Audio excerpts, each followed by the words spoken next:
아가, 내 돈 냄새는 괜찮거든? 자식을 위해 평생을 바쳤는데 며느리한테 못난 취급받는 시어머니들. 혹시 여러분 주변에도 계시지 않습니까? 오늘의 주인공 김명자 할머니도 그런 서름을 겪었습니다.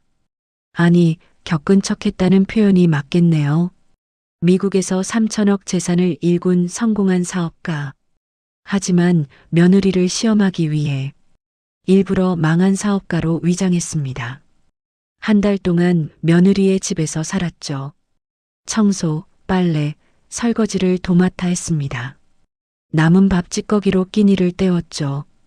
며느리 최지수는 시어머니를 냄새난다며 요양원에 처박으려 했습니다. 하지만 그녀는 몰랐습니다. 그 노인네가 누군지. 그리고 오늘 진실이 밝혀지는 순간이 찾아왔습니다. 사연 시작 전 구독과 좋아요는 큰 힘이 됩니다. 오늘 사연 시작하겠습니다. 서울 강남의 한 특급 호텔 연회장이었습니다. 화려한 샹들리에 아래로 수백 명의 투자자들이 자리를 채웠죠. 오늘은 중소기업 테크인의 투자 설명회가 열리는 날이었습니다. 강민호는 단상 옆에 서서 긴장한 표정으로 손을 꽉 쥐었습니다. 38세. 그는 이 회사의 대표였죠. 하지만 지금 회사는 부도 직전이었습니다. 은행 대출 이자 만월 1,000만 원, 직원 월급도 밀린 상태였죠. 오늘 투자 유치에 실패하면 회사 문을 닫아야 했습니다. 강민호의 아내 최지수는 남편 옆 의자에 앉아 스마트폰만 들여다봤습니다. 34세의 최지수는 명품 핸드백을 무릎에 올려놓고 있었죠. 남편이 설명회를 준비한다고 밤을 새워도 그녀는 관심이 없었습니다. 오히려 투덜거렸죠. 왜 나까지 억지로 끌고 온 거야? 집에서 쉬고 싶었는데. 최지수는 짜증스럽게 중얼거렸습니다. 그러다 옆자리 여자와 눈이 마주쳤죠. 바로 고등학교 동창 박연희였습니다. 어머, 지수야. 오랜만이다. 박연희가 반갑게 손을 흔들었습니다. 최지수는 억지 미소를 지으며 다가갔죠.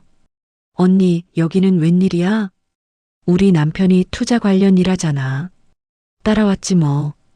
두 사람은 연회장 구석으로 자리를 옮겼습니다.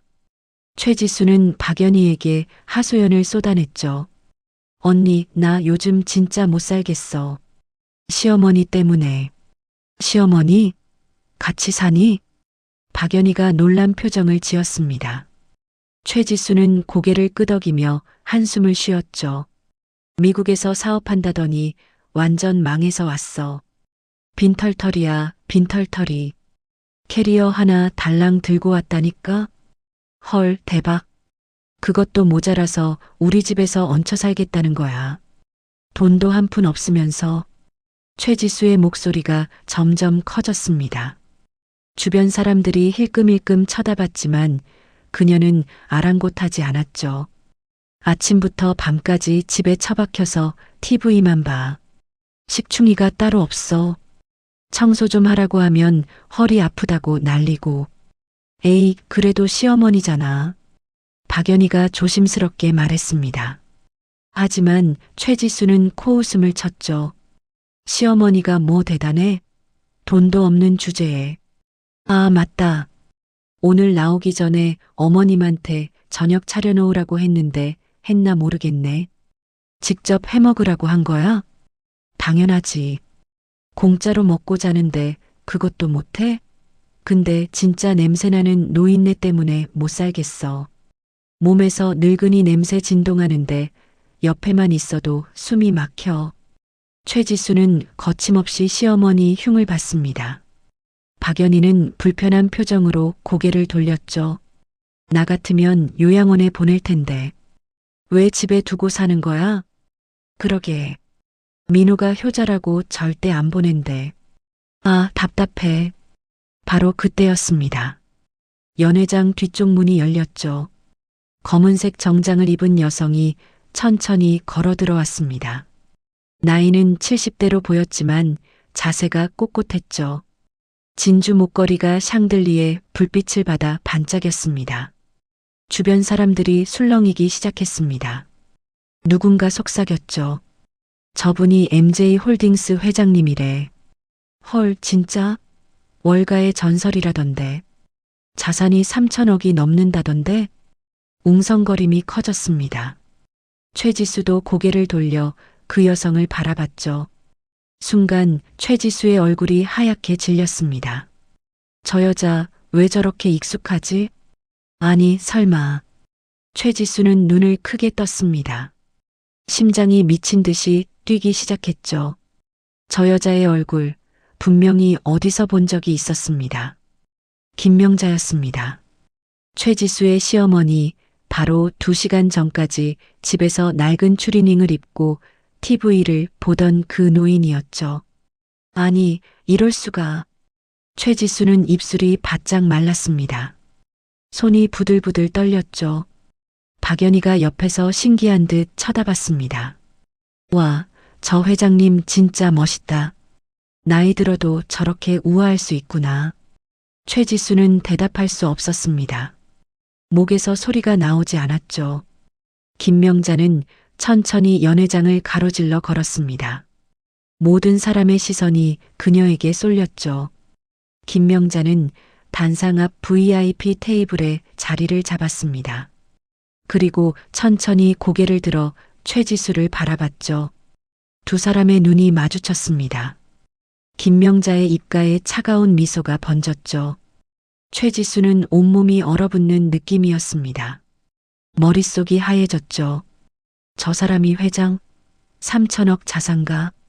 그럼 지금까지 나한테 당한 건다. 최지수는 자리에서 벌떡 일어서려다가 주저앉았습니다. 다리에 힘이 풀렸죠. 사회자가 마이크를 잡았습니다. 존경하는 투자자 여러분, 오늘 특별히 MJ홀딩스 김명자 회장님께서 참석해 주셨습니다.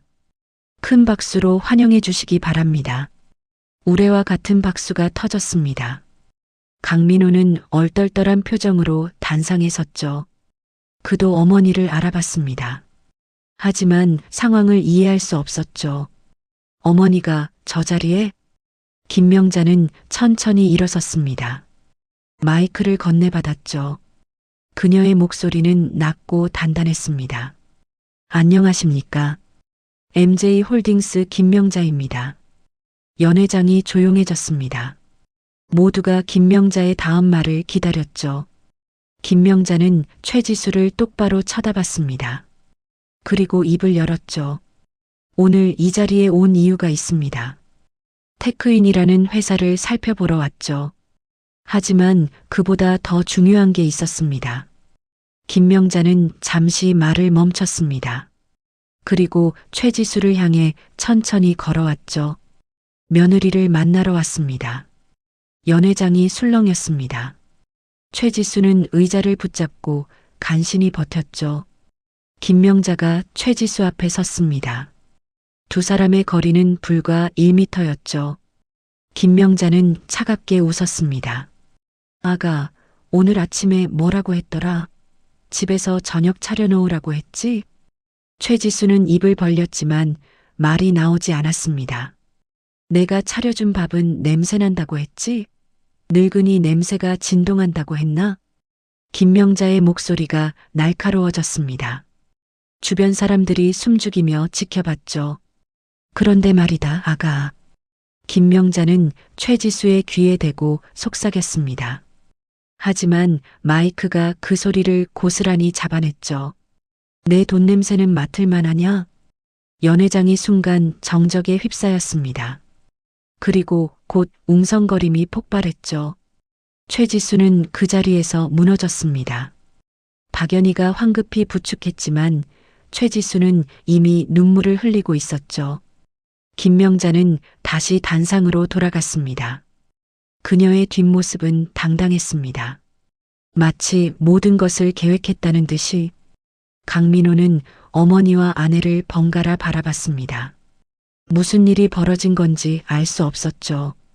하지만 한 가지는 확실했습니다. 앞으로 펼쳐질 진실이 결코 평범하지 않을 것이라는 사실 말입니다. 시간을 한 달 전으로 돌려야 합니다. 미국 뉴욕 맨해튼 월가의 중심부에 위치한 MJ 홀딩스 본사였습니다. 72층 펜트하우스 회장실에서 김명자는 창밖을 내다보고 있었죠. 마천루가 즐비한 도시의 야경이 눈부셨습니다. 김명자는 이 도시에서 50년을 살았습니다. 20살에 유학 왔을 때는 호주머니에 $100밖에 없었죠. 식당에서 설거지를 했습니다. 밤에는 편의점 야간 알바를 뛰었죠. 그렇게 모은 돈으로 작은 부동산 중개업을 시작했습니다. 운이 좋았을까요? 아닙니다. 김명자는 피나는 노력으로 기회를 잡았죠. 부동산에서 금융으로, 금융에서 투자로 사업을 확장했습니다. 실패도 많았죠. 파산 직전까지 갔던 적도 있었습니다. 하지만 포기하지 않았죠. 그렇게 쌓아 올린 자산이 3천억이었습니다. 하지만 김명자의 마음 한구석은 늘 허전했습니다. 아들 강민호 때문이었죠. 사업에 매달리느라 아들을 제대로 키우지 못했습니다. 7살 때 한국으로 보냈죠. 친정어머니께 맡겼습니다. 엄마, 나 언제 데리러 와? 전화기 너머로 들리던 아들의 목소리가 아직도 귓가에 맴돌았습니다. 김명자는 1년에 한두 번밖에 한국에 가지 못했죠. 아들은 할머니 손에서 자랐습니다. 그래도 아들은 잘 컸습니다. 명문대를 졸업하고 자기 사업을 시작했죠. 결혼도 했습니다. 최지수라는 여자와요. 김명자는 아들의 결혼식에 참석했습니다. 최지수를 처음 만난 날이었죠. 예쁘장한 외모에 밝게 웃는 모습이었습니다. 김명자는 며느리가 마음에 들었죠. 어머님, 민호 잘 부탁드려요. 제가 정말 잘할게요. 최지수는 김명자의 손을 꼭 잡았습니다. 그때까지만 해도 김명자는 의심하지 않았죠. 하지만 결혼 후 연락이 뚝 끊겼습니다. 김명자가 전화를 걸어도 최지수는 바쁘다며 빨리 끊었죠. 명절에 한국에 가도 며느리의 태도는 싸늘했습니다. 결정적인 사건이 있었습니다. 작년 추석이었죠. 김명자는 며느리에게 선물을 건넸습니다. 에르메스 가방이었죠. 2천만 원짜리였습니다. 최지수는 가방을 받아들고 눈이 휘둥그레졌습니다. 하지만 기쁜 표정은 잠깐이었죠. 어머님, 이것만 주실 거예요? 제 친구 시어머니는 차를 사주던데. 김명자는 그 말에 충격을 받았습니다. 며느리의 본색을 본 순간이었죠. 그날 밤 김명자는 잠을 이루지 못했습니다. 며느리에 대한 의심이 커졌죠. 정말 아들을 사랑하는 걸까? 아니면 돈만 보는 걸까? 김명자는 결심했습니다. 며느리를 시험해 보기로요. 비서실장, 특별 프로젝트를 시작한다. 김명자는 신뢰하는 비서실장 제임스를 불렀습니다. 한국계 미국인인 제임스는 20년 넘게 김명자를 보좌했죠. 무슨 프로젝트입니까, 회장님? 나는 이제 망한 사업가다. 빈털터리로 한국에 돌아갈 거야. 제임스는 눈을 깜빡였습니다. 무슨 말인지 이해하지 못했죠. 김명자는 계획을 설명했습니다. 자신이 사업에 실패해 모든 재산을 잃었다는 설정이었죠. 그 상태로 아들 집에 얹혀 살겠다는 겁니다. 며느리의 본심을 확인하고 싶어? 돈이 없는 시어머니를 어떻게 대하는지 말이야. 제임스는 고개를 저었습니다. 위험합니다, 회장님. 만약 며느리가 정말 나쁜 사람이라면, 그럼 아들을 구해야지. 그런 사람과 살게 둘 순 없어. 김명자의 목소리는 단호했습니다. 계획은 치밀했습니다. 김명자는 MJ 홀딩스 회장직을 제임스에게 임시로 넘겼죠. 대외적으로는 건강상의 이유로 은퇴한다고 발표했습니다. 언론에는 사업 실패설이 흘러나갔죠. 일주일 후 김명자는 인천공항에 내렸습니다. 화려한 정장 대신 낡은 점퍼를 입었죠. 명품 가방 대신 낡은 캐리어 하나만 끌었습니다. 얼굴에는 화장기가 없었죠. 택시를 타고 아들의 집으로 향했습니다. 강민호는 서울 마포구에 있는 빌라에 살았죠. 전세로 사는 집이었습니다. 김명자는 초인종을 눌렀습니다. 문이 열렸죠. 최지수가 나타났습니다. 어머님? 최지수의 눈이 위아래로 김명자를 훑었습니다. 낡은 옷차림을 확인한 최지수의 얼굴이 굳어졌죠. 갑자기 오신다고 연락이라도 하시지. 말투는 정중했지만 표정은 차갑습니다. 김명자는 씁쓸하게 웃었죠. 미안하구나. 갑자기 와서 짐이 이게 다예요? 최지수가 캐리어를 가리켰습니다. 김명자는 고개를 끄덕였죠. 응, 이게 다야. 다른 짐은요? 미국에서 보낸 거라도 있어야 하는 거 아니에요? 최지수의 목소리에 실망이 묻어났습니다. 김명자는 속으로 한숨을 쉬었죠. 역시 돈을 기대했구나. 거실로 들어갔습니다. 집은 깨끗했지만 좁았죠. 30평대 빌라였습니다. 강민호가 방에서 나왔습니다. 어머니. 아들은 환하게 웃으며 김명자를 껴안았습니다. 김명자는 아들의 품에서 눈물이 날 뻔했죠. 하지만 꾹 참았습니다. 민호야, 우리 아들 얼굴 좀 보자. 어머니, 왜 이렇게 갑자기 오셨어요? 연락 주시지. 응, 미국 사정이 안 좋아져서 말이다. 김명자는 준비한 대사를 꺼냈습니다. 사업이 망했어. 빚만 잔뜩 남았지. 강민호의 얼굴이 굳었습니다. 옆에서 최지수가 끼어들었죠. 어머님, 그럼 돈은요? 가지고 오신 거라도 있으시죠? 노골적인 질문이었습니다. 김명자는 고개를 저었죠. 없다. 파산했으니까. 최지수의 입술이 일그러졌습니다. 그녀는 남편을 힐끔 쳐다봤죠. 민호야, 우리 잠깐 얘기 좀 하자. 최지수는 강민호를 방으로 끌고 갔습니다. 문을 닫았지만 목소리가 새어나왔죠. 빈털터리 시어머니를 어떻게 모셔? 우리 집도 빚더미인데. 지수야, 그래도 우리 어머니야. 우리 집 대출 이자가 한 달에 얼만 줄 알아? 너도 회사 망해가는데 어떻게 한 식구 더 먹여 살려? 목소리가 점점 커졌습니다. 김명자는 거실 소파에 앉아 가만히 들었죠. 이제 시작이구나. 김명자는 창밖을 바라봤습니다. 서울의 하늘은 뉴욕보다 좁아 보였죠. 하지만 이 좁은 하늘 아래서 며느리의 진짜 얼굴을 보게 될 겁니다. 문이 열렸습니다. 최지수가 억지로 웃으며 나왔죠. 어머님, 일단 들어오세요. 같이 사는 건 나중에 천천히 얘기해요. 김명자는 고개를 숙였습니다. 하지만 입가에는 차가운 미소가 맴돌았죠. 게임은 이제부터였습니다. 김명자가 강민호의 집에서 살기 시작한 지 사흘째였습니다. 첫날 아침, 최지수는 김명자를 작은 방으로 안내했습니다. 창문도 없는 다용도실이었죠. 겨우 이불 하나 깔 공간밖에 없었습니다. 어머님, 여기서 주무세요.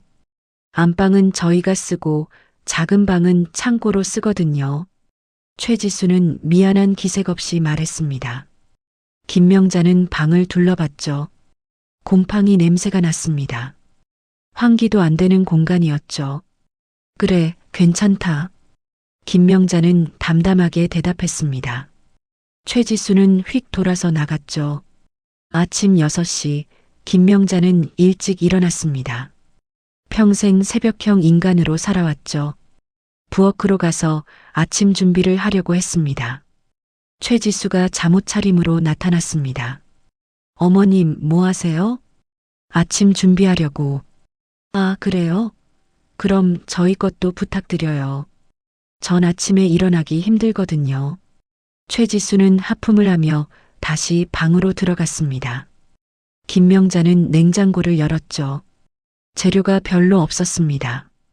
계란 몇 개와 김치, 그리고 남은 밥이 전부였죠. 김명자는 간단하게 계란말이를 만들었습니다. 김치찌개도 끓였죠. 밥을 데워서 상을 차렸습니다. 아침 8시 최지수가 일어났습니다. 강민호는 일찍 출근한 상태였죠. 어머님, 식사 차리셨어요? 최지수는 상을 보더니 인상을 찌푸렸습니다. 이게 뭐예요? 계란말이하고 김치찌개가 다예요? 재료가 별로 없더구나. 장을 보셨어야죠. 냉장고에 돈 넣어뒀는데. 최지수는 짜증스럽게 젓가락을 집었습니다. 한 입 먹더니 얼굴을 찌푸렸죠. 짜네요. 간 조절 좀 하세요. 김명자는 아무 말 없이 자리에 앉았습니다. 최지수는 밥 몇 숟가락 먹고 일어섰죠. 저 운동 가야 해요. 설거지 부탁드려요. 그렇게 최지수는 명품 운동복을 입고 나갔습니다. 김명자는 혼자 남은 밥을 치웠죠. 점심때가 되자 최지수가 전화를 걸었습니다. 어머님, 점심은 알아서 드세요. 전 친구 만나서 먹고 들어갈게요. 저녁도 마찬가지였습니다. 최지수는 백화점에서 쇼핑하다 늦는다며 연락도 안 했죠. 일주일이 지났습니다. 김명자는 매일 아침 식사를 준비했습니다. 설거지를 했죠. 청소도 했습니다. 처음에는 자발적으로 시작한 일이었죠. 하지만 최지수는 그것을 당연하게 여겼습니다. 어머님, 오늘 화장실 청소 좀 해주세요. 제가 바빠서요. 어머님, 빨래 좀 돌려주시겠어요? 전 피곤해서 못하겠어요. 어머님, 택배 왔는데 받아주세요. 전 외출해야 하거든요. 명령조였습니다. 부탁이 아니었죠. 김명자는 묵묵히 따랐습니다. 2주일째 되던 날 최지수는 친구들을 집으로 초대했습니다. 어머님, 오늘 친구들 오는데 청소 좀 확실히 해주세요. 창피하면 안 되잖아요. 김명자는 온종일 청소를 했습니다. 걸레질을 했죠. 화장실을 닦았습니다. 허리가 아팠지만 참았죠. 저녁 6시 최지수의 친구 3명이 도착했습니다. 모두 명품 옷을 입고 있었죠. 언니들, 어서 와. 최지수는 환하게 웃으며 친구들을 맞이했습니다. 거실에 자리를 잡았죠. 어머님, 음료수 좀 가져다 주세요. 최지수가 부엌 쪽으로 소리쳤습니다. 친구들 앞에서도 거리낌이 없었죠. 김명자는 냉장고에서 음료수를 꺼냈습니다. 쟁반에 담아 거실로 나갔죠. 여기 있습니다. 테이블에 놓으세요. 최지수는 친구들과 대화하느라 김명자를 쳐다보지도 않았습니다. 친구 중 한 명이 김명자를 힐끔 봤죠. 언니, 저분이 시어머니세요? 응, 미국에서 사업 망해서 왔대. 최지수는 대수롭지 않게 대답했습니다. 목소리를 낮추지도 않았죠. 돈도 없어서 우리 집에 얹혀 사는 중이야. 할 일도 없으니까 집안일 좀 시키는 거지 뭐. 김명자는 부엌으로 돌아갔습니다. 하지만 최지수의 목소리가 계속 들렸죠. 솔직히 짐이야. 방도 좁은데 혼자 차지하고 앉아 있으니까. 그래도 시어머니잖아. 시어머니가 뭐 대단해? 돈도 없는 주제에. 차라리 청소 파출부 쓰는 게 나을 뻔했어. 웃음소리가 터졌습니다. 김명자는 부엌 개수대를 붙잡았죠. 손에 힘을 주었습니다. 참아야 한다. 조금만 더. 밤 9시 친구들이 돌아갔습니다. 최지수는 소파에 드러누웠죠. 어머님, 설거지 부탁드려요. 전 너무 피곤해서요. 김명자는 설거지를 했습니다. 음료수 캔과 과자 봉지들이 가득했죠. 기름진 치킨통도 있었습니다. 1시간이 걸렸습니다. 설거지를 마치고 김명자는 방으로 들어갔죠. 좁고 답답한 다용도실이었습니다. 이불 위에 누웠습니다. 천장을 바라봤죠. 뉴욕의 72층 펜트하우스가 떠올랐습니다. 넓은 창으로 보이던 야경이 그리웠죠. 하지만 김명자는 후회하지 않았습니다. 이 고통에는 목적이 있었으니까요. 며느리의 본색을 끝까지 확인하는 것. 다음 날 저녁이었습니다. 최지수는 배달 음식을 시켰습니다. 생선구이와 밥이었죠. 혼자 먹었습니다. 김명자에게는 먹으라는 말도 안 했죠.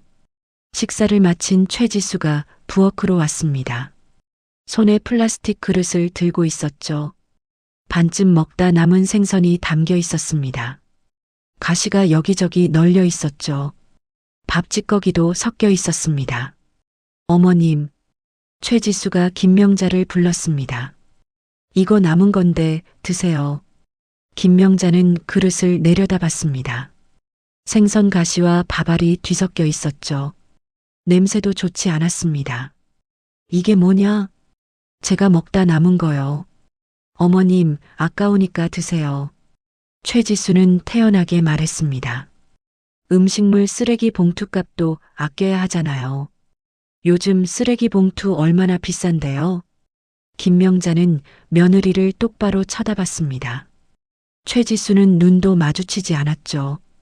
그릇을 식탁에 놓고 방으로 들어가 버렸습니다. 김명자는 그릇을 바라봤습니다. 생선 가시가 날카로웠죠. 밥알은 딱딱하게 굳어 있었습니다. 이것이 며느리가 시어머니에게 주는 밥이었습니다. 김명자는 천천히 젓가락을 들었습니다. 손이 떨렸죠. 분노 때문이 아니었습니다. 슬픔 때문이었죠. 내 아들이 이런 여자와 살고 있구나. 김명자는 생선 가시를 조심스럽게 골라냈습니다. 남은 살점을 먹었죠. 밥알도 입에 넣었습니다. 목구멍이 메었습니다. 하지만 삼켰죠. 한 입, 두 입. 눈물이 났습니다. 김명자는 눈물을 닦았죠. 그릇을 비웠습니다. 설거지를 했습니다. 물소리가 요란했죠. 방으로 돌아왔습니다. 이불 위에 앉았습니다. 김명자는 주먹을 꽉 쥐었습니다. 최지수, 며느리의 이름을 조용히 불렀습니다. 내 밑바닥이 어디까지인지 내가 끝까지 지켜보마. 목소리는 낮았지만 단단했습니다. 창밖으로 서울의 밤하늘이 보였습니다. 별은 보이지 않았죠. 하지만 김명자는 알았습니다. 언젠가 이 어둠이 거칠 날이 올 것을. 그날이 올 때까지 김명자는 참고 견딜 것입니다. 며느리가 스스로 파멸의 구덩이를 얼마나 깊이 팔 수 있는지 지켜볼 것입니다. 그리고 그때 김명자는 심판을 내릴 것입니다. 김명자 회장이 강민호의 집에서 산 지 3주째 되던 밤이었습니다. 11시가 넘었지만 강민호는 서재에서 나오지 않았습니다. 책상 앞에 앉아 컴퓨터 화면만 응시하고 있었죠. 얼굴은 창백했습니다. 며칠째 제대로 잠을 못 잔 게 분명했죠. 김명자는 다용도실 문을 살짝 열고 복도를 내다봤습니다. 안방에서는 최지수가 드라마를 보는 소리가 들렸죠. 큰 소리로 웃고 있었습니다. 남편이 저렇게 고생하는데도 신경 쓰지 않는구나. 김명자는 한숨을 쉬었습니다. 조용히 서재 쪽으로 다가갔죠. 노크를 했습니다. 톡톡. 누구세요? 강민호의 목소리가 지쳐 있었습니다. 나다, 민호야. 문이 열렸습니다. 강민호는 놀란 표정을 지었죠. 어머니, 아직 안 주무셨어요? 너 때문에 잠이 오냐? 몇 시인 줄 알아? 김명자는 아들의 얼굴을 살폈습니다. 눈 밑에 다크서클이 짙었죠. 머리도 산발이었습니다. 들어와도 되겠니? 아, 네. 들어오세요. 강민호는 자리를 비켜줬습니다. 김명자는 서재로 들어갔죠.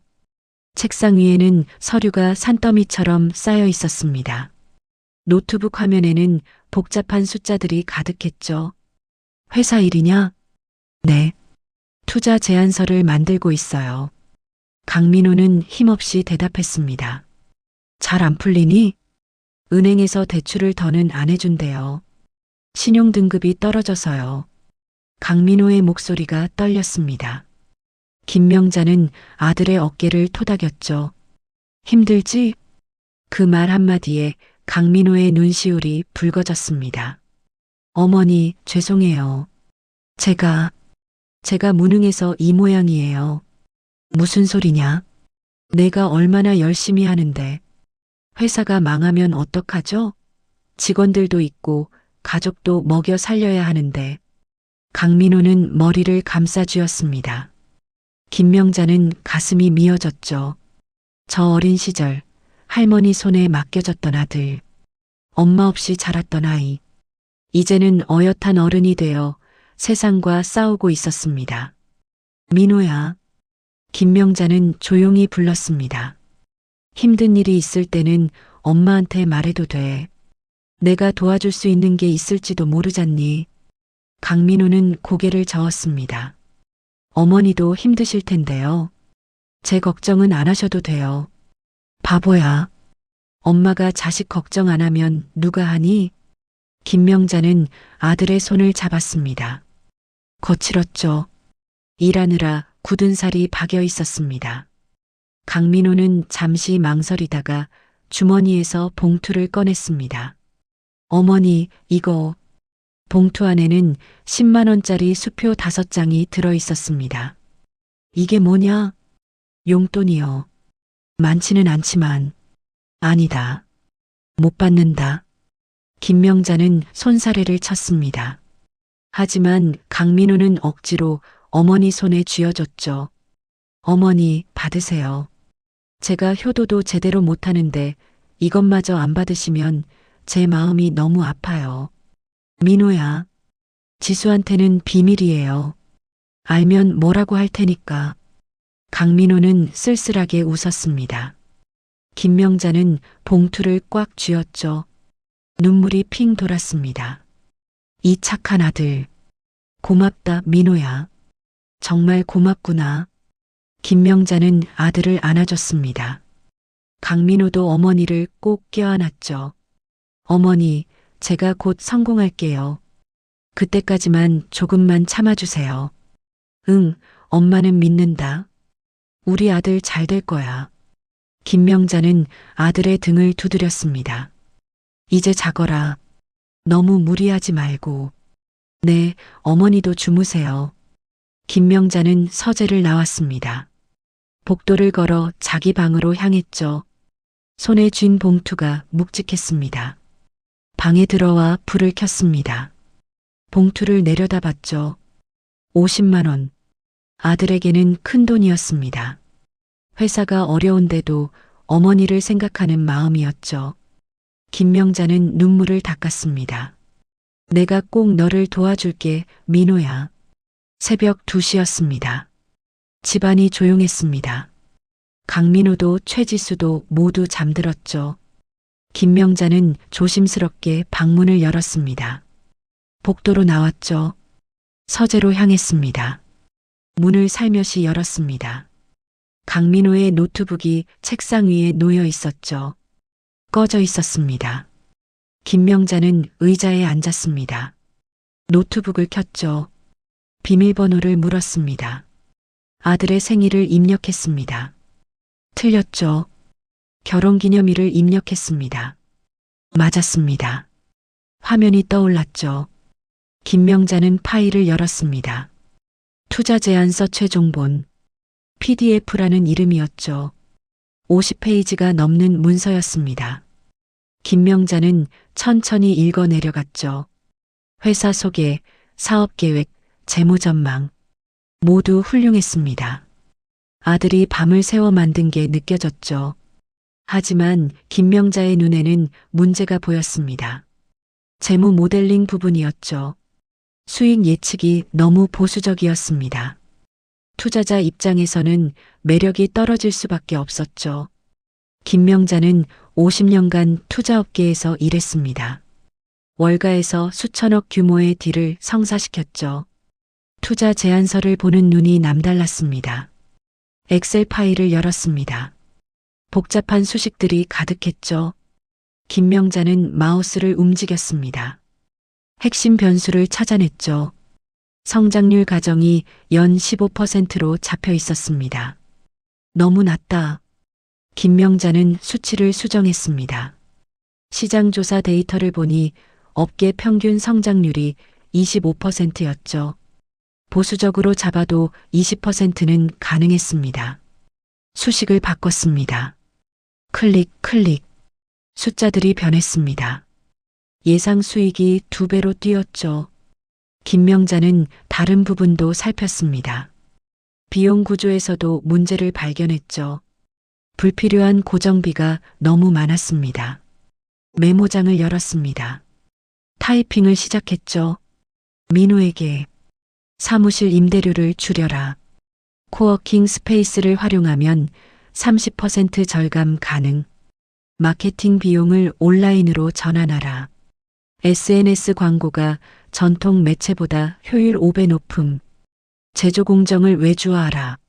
초기에는 고정자산 투자를 최소화해야 함. 투자 제한 시 3년차 수익성 전환을 강조하라. 현재 모델은 5년차로 너무 느림. 김명자는 메모를 저장했습니다. 파일명은 엄마 이조원. txt였죠. 아니, 너무 노골적이다. 파일명을 바꿨습니다. 메모 315. txt로요. 날짜를 오늘로 맞췄습니다. 아들이 자기가 쓴 줄 착각하게 만들려고요. 수정한 엑셀 파일도 저장했습니다. 원본은 백업 폴더에 옮겨뒀죠. 모든 작업을 마쳤습니다. 1시간이 걸렸죠. 김명자는 노트북을 껐습니다. 자리에서 일어났죠. 서재를 나왔습니다. 복도를 걸어 방으로 돌아왔습니다. 이불 위에 누웠죠. 천장을 바라봤습니다. 마음이 편안했죠. 아들을 도왔다는 생각에 뿌듯했습니다. 다음 날 아침이었습니다. 김명자는 일찍 일어나 아침을 준비했습니다. 된장찌개를 끓이고 계란을 부쳤죠. 8시 강민호가 서재에서 나왔습니다. 손에 종이를 들고 있었죠. 얼굴에는 믿을 수 없다는 표정이 가득했습니다. 어머니, 왜 무슨 일이냐? 이거 좀 보세요. 강민호는 흥분한 목소리로 말했습니다. 종이를 펼쳤죠. 메모 내용이었습니다. 제가 어제 이런 메모를 남긴 기억이 없는데요. 근데 내용이 정말 대박이에요. 그래, 무슨 내용인데? 김명자는 태연하게 물었습니다. 비용 절감 방안이랑 투자 전략이요. 이거 정말 천재적인 아이디어예요. 강민호는 눈을 반짝였습니다. 그리고 엑셀 파일도 누가 수정했는데 수익 모델이 훨씬 현실적으로 바뀌었어요. 이거면 투자 유치 가능할 것 같아요. 그거 내가 한 거 아니냐? 아니에요. 저는 분명히 안 했는데. 신기하네요. 강민호는 고개를 갸우뚱했습니다. 뭐, 어쨌든 행운이네. 어제 너무 피곤해서 무의식 중에 했나 보지. 그런가. 아무튼 정말 다행이에요. 강민호는 환하게 웃었습니다.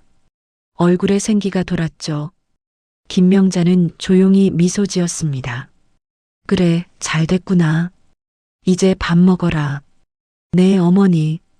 강민호는 신이 나서 식탁에 앉았습니다. 밥을 급하게 먹었죠.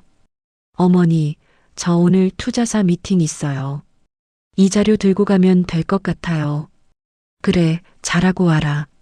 김명자는 아들의 밥그릇에 반찬을 더 얹어줬습니다. 강민호가 출근하고 나서 김명자는 설거지를 했습니다.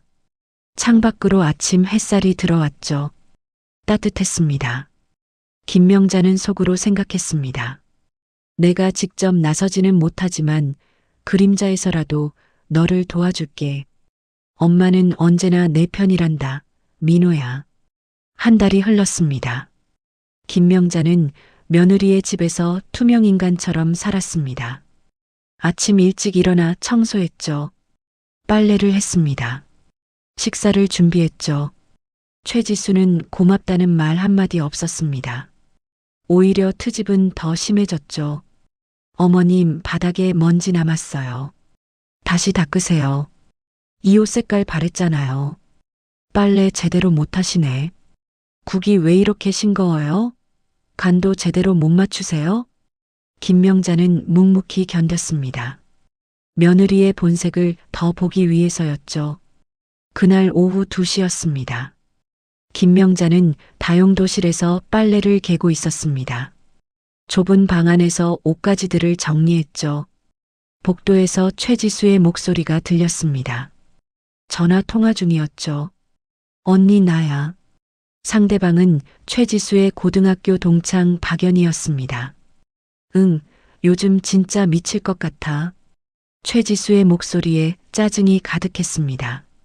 김명자는 손을 멈췄죠. 귀를 기울였습니다. 시어머니 때문에. 아직도 우리 집에 있어. 김명자는 조용히 방문을 살짝 열었습니다. 틈새로 복도를 내다봤죠. 최지수는 거실 소파에 앉아 있었습니다. 한 달 넘게 얹혀 사는데 돈 한 푼 안 내. 공짜로 먹고 자면서 집안일이나 하니까 그나마 참는 거지. 최지수는 발을 소파 위에 올리고 누웠습니다. 근데 이제 진짜 한계야. 저 노인네 보기만 해도 토 나올 것 같아. 김명자의 가슴이 철렁했습니다. 요양원? 당연히 생각했지. 근데 민호가 절대 안 보낸대. 최지수는 한숨을 쉬었습니다. 효자 코스프레 하느라 정신없어? 어머니 하면서. 그래서 말인데 나 작전 하나 세웠어. 최지수의 목소리가 낮아졌습니다. 김명자는 더욱 귀를 기울였죠. 아주 싼 요양원 알아봤거든. 월 50만 원짜리. 지방에 있는데 거기 시설 엉망이래. 근데 어때? 돈도 없는 노인네한테 딱이지. 최지수는 낄낄 웃었습니다. 민호한테는 시설 좋다고 거짓말할 거야. 어차피 바빠서 확인도 못할걸? 김명자는 문틈에 손을 올렸습니다. 손이 떨렸죠. 그게 뭐 어때서? 고려장이나 다름없지 뭐.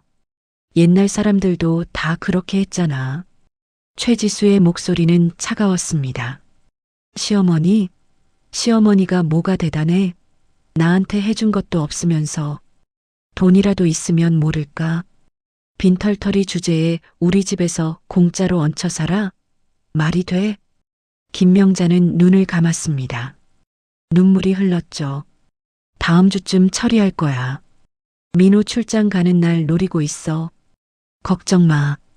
깔끔하게 처리하고 민호한테는 어머님이 가고 싶어 하셨다고 할 거야. 최지수는 만족스럽게 웃었습니다. 그래, 그럼 이따 보자. 백화점에서. 통화가 끝났습니다. 최지수는 스마트폰을 내려놓고 기지개를 켰죠. 김명자는 방문을 조용히 닫았습니다. 바닥에 주저앉았죠. 고려장. 그 단어가 머릿속에서 맴돌았습니다. 김명자는 손으로 얼굴을 감쌌습니다. 눈물이 멈추지 않았죠. 50년 동안 월가에서 싸웠습니다. 남자들뿐인 세계에서 살아남았죠. 수없이 무시당했습니다. 차별받았죠. 하지만 포기하지 않았습니다. 3천억을 읽었습니다. 전설이 되었죠. 그런 김명자가 지금 다용도실 바닥에 앉아 있었습니다. 며느리에게 요양원 처박힐 신세였죠. 웃긴 일이었습니다. 하지만 웃음이 나오지 않았습니다. 김명자는 눈물을 닦았습니다. 일어섰죠. 거울을 봤습니다. 낡은 옷을 입은 노인이 서 있었죠. 화장기 없는 얼굴, 헝클어진 머리. 조금만 더. 김명자는 거울 속 자신에게 말했습니다. 조금만 더 참자. 며느리의 밑바닥을 다 본 것 같았습니다. 이제는 끝낼 때가 되었죠. 같은 날 저녁이었습니다. 강민호는 회사에서 긴급 회의를 마치고 집으로 돌아왔습니다. 얼굴이 창백했죠. 현관문을 열고 들어서자마자 주저앉을 뻔했습니다. 민호야, 왜 그래? 김명자가 황급히 달려왔습니다. 아들을 부축했죠. 어머니, 강민호의 목소리가 떨렸습니다. 회사가 부도 날 것 같아요. 김명자는 아들을 소파에 앉혔습니다. 물을 떠다 줬죠. 무슨 일이니? 투자사들이 다 발을 빼요. 시장 상황이 안 좋다고. 강민호는 머리를 감싸 쥐었습니다. 은행 대출도 막혔어요. 다음 달 급여도 못 줄 것 같아요. 직원들한테 뭐라고 말하죠? 20명이나 되는데. 강민호의 눈에 눈물이 고였습니다. 김명자는 아들의 어깨를 꽉 잡았죠. 포기하지 마라. 방법이 있을 거야. 무슨 방법이요? 다 막혔는걸요. 바로 그때였습니다. 강민호의 휴대폰이 울렸죠. 모르는 번호였습니다. 여보세요? 강민호는 전화를 받았습니다. 네, 테크인 대표 강민호입니다. 상대방의 말을 듣던 강민호의 표이 변했습니다. 눈이 커졌죠. 네, MJ홀딩스요? 김명자는 귀를 기울였습니다. 투자를 검토하신다고요? 강민호는 믿을 수 없다는 표정이었습니다. 네, 감사합니다. 언제 뵐까요? 통화가 5분 정도 이어졌습니다. 강민호는 메모를 하며 고개를 끄덕였죠. 네, 알겠습니다. 꼭 참석하겠습니다. 전화가 끝났습니다. 강민호는 휴대폰을 내려다봤죠. 손이 떨렸습니다. 어머니, 믿어지세요? MJ홀딩스에서 연락이 왔어요. MJ홀딩스? 김명자는 놀란 척했습니다. 미국 최고 투자사잖아요. 월가의 전설이라고 불리는 곳이에요. 강민호는 흥분했습니다. 그 회사에서 우리 회사에 투자를 검토하겠대요. 다음 주 설명회를 연다고요. 정말이냐? 네. 기적이에요, 어머니. 강민호는 벌떡 일어섰습니다. 기쁨에 어쩔 줄 몰랐죠. 이거면 회사 살릴 수 있어요. MJ홀딩스가 투자하면 은행도 태도가 바뀔 거예요. 김명자는 조용히 미소 지었습니다. 잘 됐구나, 민호야. 강민호는 서재로 뛰어갔습니다. 투자 제안서를 다시 점검하려는 모양이었죠. 김명자는 소파에 앉아 있었습니다. 제임스가 일을 시작했구나. 김명자가 미국에 있는 비서실장에게 지시한 작업이었습니다. 아들의 회사를 살리기 위해서요. 하지만 조건을 하나 걸었습니다. 며느리를 반드시 설명회에 데려오라고요. 사흘 후였습니다. 강민호는 MJ홀딩스로부터 정식 초청장을 받았습니다. 이메일로 왔죠. 다음 주 토요일 오후 2시 서울 강남 그랜드 호텔 연회장. 강민호는 초청장을 수십 번 읽었습니다. 꿈만 같았죠. 그런데 이메일 하단에 특이한 문구가 있었습니다. 투자 계약 논의를 위해서는 대표님의 배우자께서 반드시 동행하셔야 합니다. 이는 필수 조건임을 알려드립니다. 강민호는 고개를 갸우뚱했습니다. 왜 아내까지? 이상했지만 따질 처지가 아니었죠. 투자를 받아야 했습니다. 지수야, 다음 주 토요일에 나랑 같이 호텔 가야 돼. 왜? 최지수는 드라마를 보다 말고 돌아봤습니다. 투자사 설명회인데 너도 와야 한대. 귀찮은데. 난 친구 만나기로 했어. 지수야, 제발. 이거 안 되면 회사 망해. 강민호는 애원했습니다. 최지수는 한숨을 쉬었죠. 알았어. 갈게. 고마워. 강민호는 안도했습니다. 최지수는 다시 TV를 봤습니다. 속으로 생각했죠. 귀찮게. 뭐하러 나까지 가. 하지만 투자사가 대단한 곳이라고 했습니다. 혹시 인맥 쌓을 기회가 될지도 몰랐죠. 명품 옷 입고 가야겠다. 부잣집 사모님들 많이 오겠지? 최지수는 벌써 무슨 옷을 입을지 고민했습니다. 그녀는 몰랐습니다. 그날이 자신의 심판일이 될 거라는 사실을요. 김명자는 다용도실에 앉아 있었습니다. 창밖을 바라봤죠. 서울의 하늘이 보였습니다. 이제 곧이다. 김명자는 조용히 중얼거렸습니다. 며느리가 스스로 판 구덩이에 빠질 날이 다가오고 있었습니다. 토요일 오후였습니다. 강민호는 정장을 차려입고 거울 앞에 섰습니다. 넥타이를 3번이나 다시 맸죠. 손이 떨렸습니다. 인생이 걸린 날이었으니까요. 최지수는 안방에서 화장을 하고 있었습니다. 샤넬 원피스를 입었죠. 명품 핸드백도 챙겼습니다. 거울을 보며 만족스럽게 웃었죠. 어머님, 저희 나갑니다. 강민호가 다용도실 쪽으로 소리쳤습니다. 다녀오너라. 잘하고 와. 김명자의 목소리가 들렸습니다. 강민호는 아내와 함께 집을 나섰죠. 두 사람이 떠나고 나서 김명자는 방문을 열었습니다.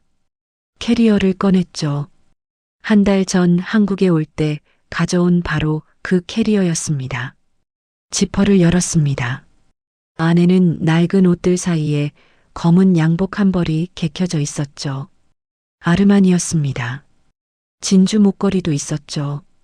김명자는 옷을 꺼내 침대에 펼쳐놓았습니다. 이제 시작이다. 강남 그랜드 호텔 연회장은 사람들로 붐볐습니다. 투자자, 기업인, 언론사 기자들이 모였죠. 모두 MJ홀딩스가 어떤 회사에 투자할지 궁금해했습니다. 강민호와 최지수가 도착했습니다. 입구에서 신분 확인을 받았죠. 강민호 대표님 환영합니다. 배우자분도 오셨군요.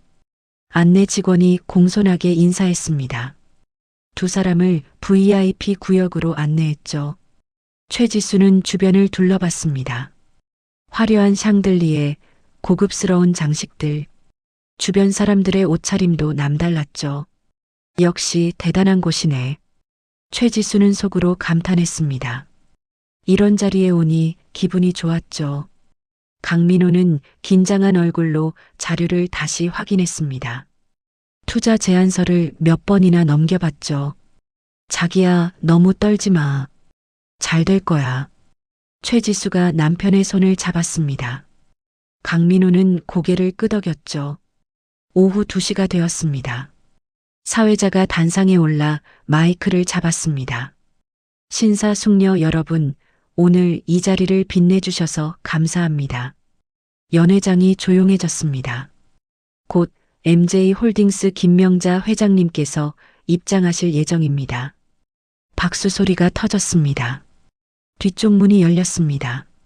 검은색 아르마니 정장을 입은 여성이 걸어 들어왔죠. 70대로 보이는 나이였지만 자세가 당당했습니다.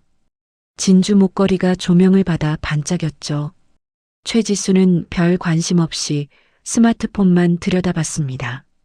옆자리 박연희와 카톡을 주고받고 있었죠. 박연희가 최지수를 툭 쳤습니다. 야, 저기 회장님 봐. 진짜 멋있다. 최지수는 고개를 들었습니다. 단상을 향해 걸어오는 여성을 봤죠. 순간 최지수의 얼굴이 하얗게 질렸습니다. 저 얼굴. 아니, 말도 안 돼. 최지수는 눈을 크게 떴습니다. 심장이 미친 듯이 뛰었죠. 김명자였습니다. 집에 두고 온 시어머니, 다용도실에서 빨래나 개고 있을 노인네. 그 여자가 지금 연회장 한가운데를 걸어오고 있었습니다. 최지수는 입을 벌렸지만 소리가 나오지 않았습니다. 김명자는 천천히 단상으로 올라갔습니다. 사회자가 마이크를 건넸죠. 안녕하십니까? MJ홀딩스 회장 김명자입니다. 목소리는 낮고 안정적이었습니다. 50년간 월가를 주름잡은 사람의 목소리였죠. 연회장이 숙연해졌습니다. 김명자는 천천히 연회장을 둘러봤습니다. 시선이 최지수에게 멈췄죠. 두 사람의 눈이 마주쳤습니다. 김명자는 차갑게 미소 지었습니다. 최지수는 온몸이 얼어붙는 느낌이었습니다. 옆에 있던 박연희가 속삭였죠. 지수야, 너 괜찮아? 얼굴이 왜 그래? 최지수는 대답할 수 없었습니다. 김명자가 입을 열었습니다. 오늘 이 자리는 단순한 투자 설명회가 아닙니다. 연회장이 술렁였습니다. 저는 한 달 전 한국에 돌아왔습니다. 아들을 만나러요. 김명자는 잠시 말을 멈췄습니다. 강민호를 바라봤죠. 강민호는 어리둥절한 표정이었습니다.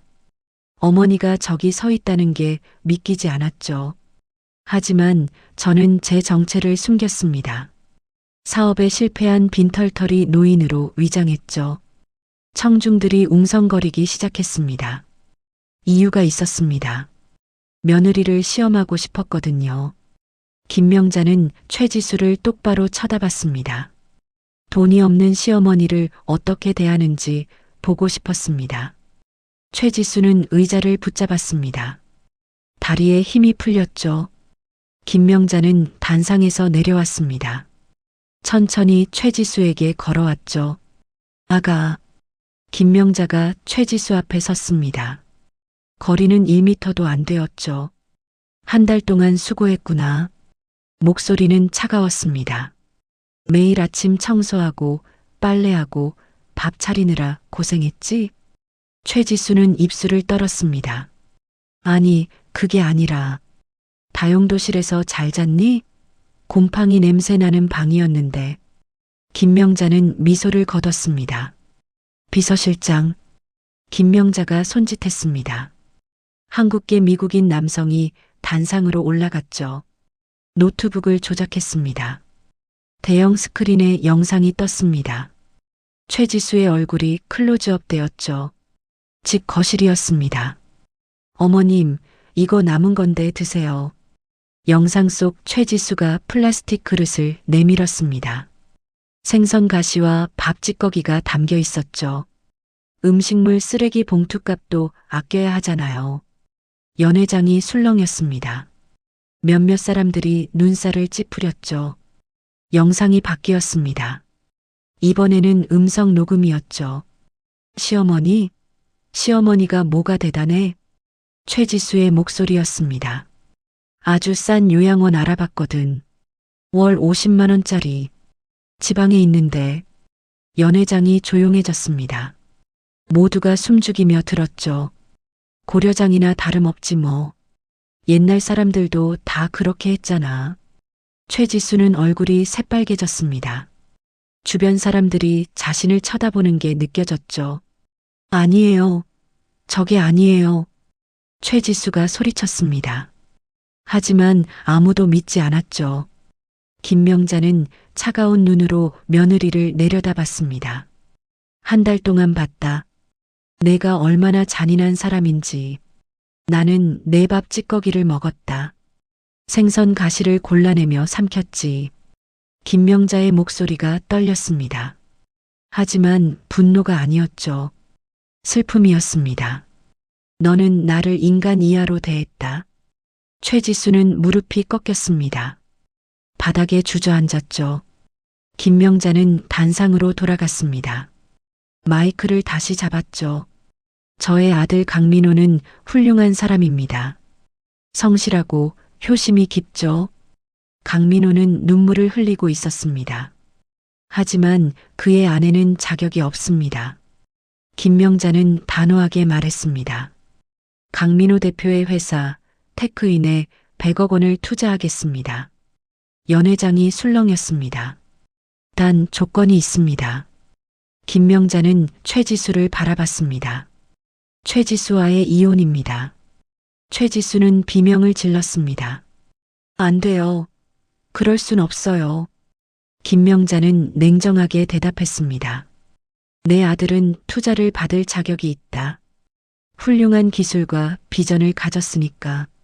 하지만 너는 내 돈을 10원 한 장도 받을 자격이 없다. 김명자의 목소리가 연회장에 울려 퍼졌습니다. 너는 돈 없는 노인을 쓰레기처럼 버리려 했다. 요양원에 처박고 고려장하려 했지. 그런 사람에게 내 재산이 한 푼이라도 가는 걸 두고 볼 수 없다. 최지수는 울부짖었습니다. 하지만 아무도 동정하지 않았죠. 강민호는 자리에서 일어났습니다. 단상으로 걸어갔죠. 어머니. 강민호는 어머니 앞에 무릎을 꿇었습니다. 죄송합니다. 제가 몰랐어요. 김명자는 아들을 일으켰습니다. 너는 잘못이 없다. 효자였어. 하지만 이제는 선택해야 한다. 내 아내냐, 내 미래냐. 강민호는 떨리는 목소리로 대답했습니다. 어머니 저는. 김명자는 아들의 어깨를 잡았습니다. 천천히 생각해라. 오늘은 여기까지다. 김명자는 단상을 내려왔습니다. 연회장을 나갔죠. 뒤에는 혼돈만 남았습니다. 최지수는 바닥에 쓰러져 울고 있었습니다. 강민호는 망연자실한 표정으로 서 있었죠. 투자자들은 웅성거렸습니다. 그날 연회장에서 일어난 일은 다음 날 모든 언론에 보도되었습니다. 월가의 전설, 며느리 심판하다. 3천억 회장, 고려장 당할 뻔한 사연. 김명자의 이름이 한국 전역에 퍼졌습니다. 그리고 최지수의 이름도 함께 퍼졌죠. 악명으로요. 투자 설명회가 끝난 다음 날 강민호는 결정을 내렸습니다. 어머니의 조건을 받아들이기로 했죠.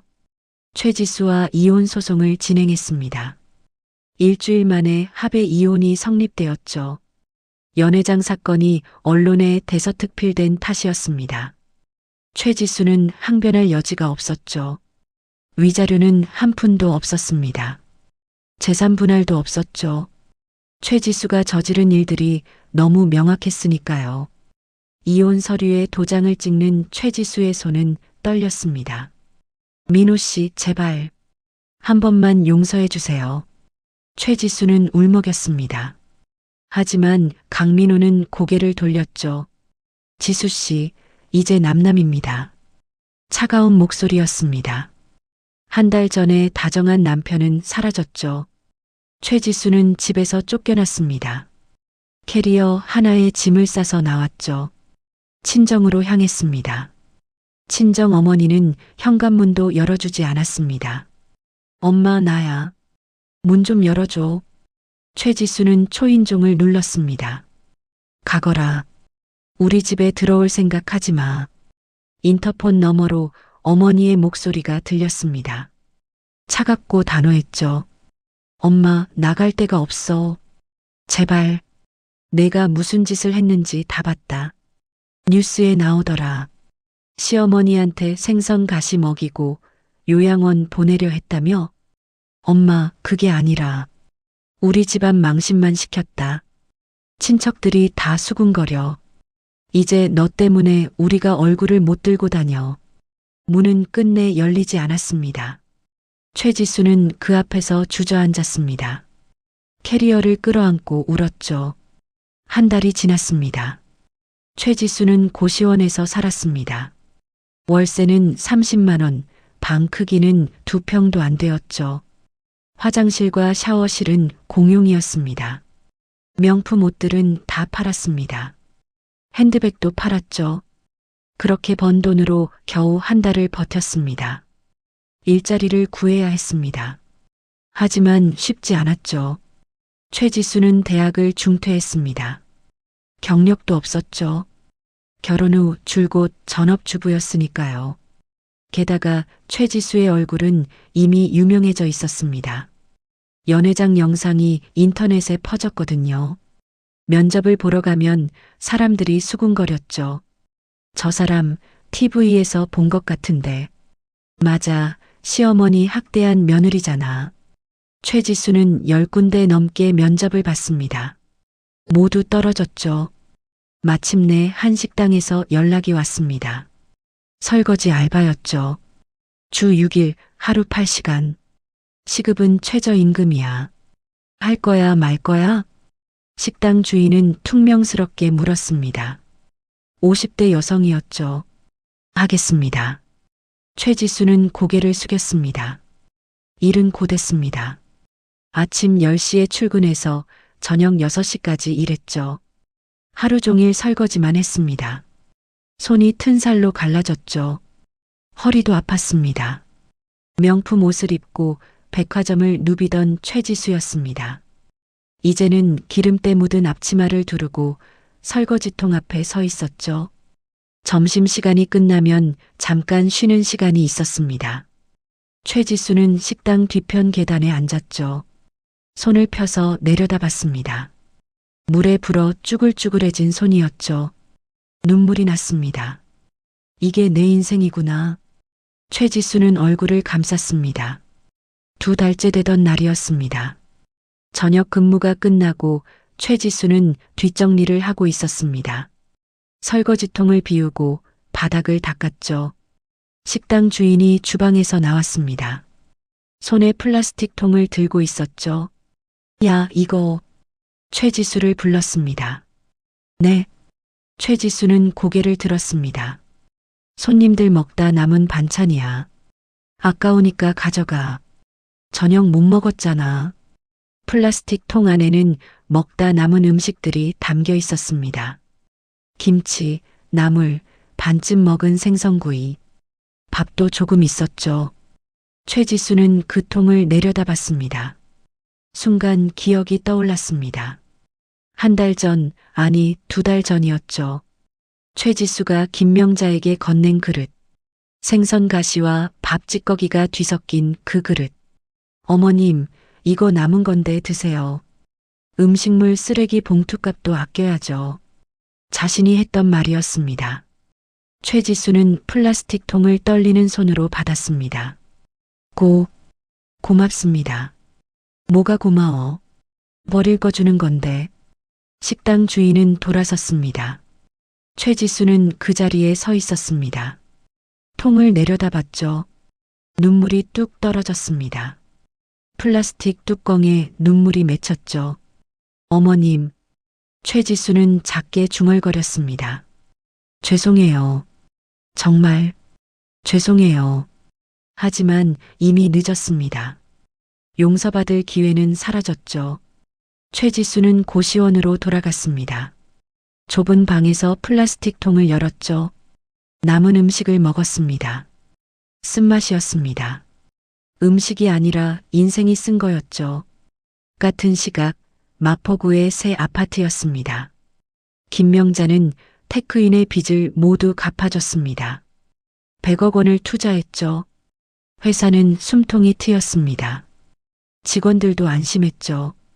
강민호는 눈물을 흘리며 어머니께 감사했습니다. 어머니, 이 은혜를 어떻게 갚아야 할지. 갚을 것 없다. 엄마가 아들 돕는 게 당연하지. 김명자는 아들의 손을 잡았습니다.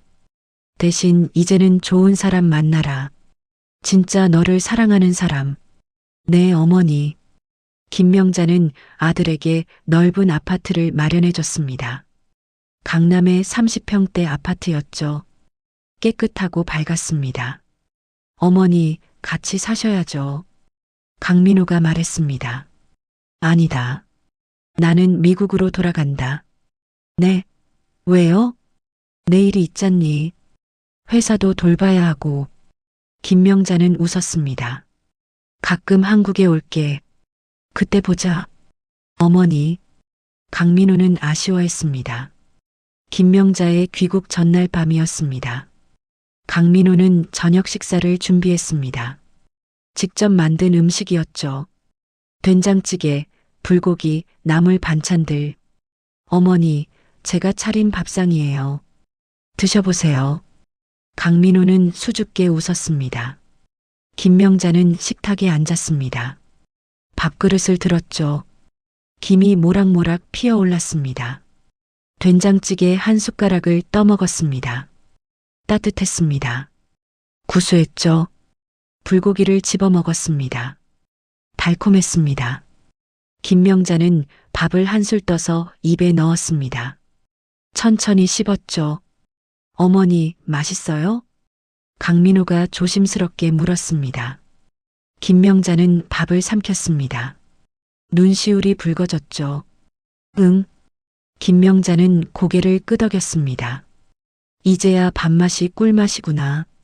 한 달 동안 먹었던 생선가시, 찬밥, 음식물 쓰레기, 그 모든 게 지나갔습니다.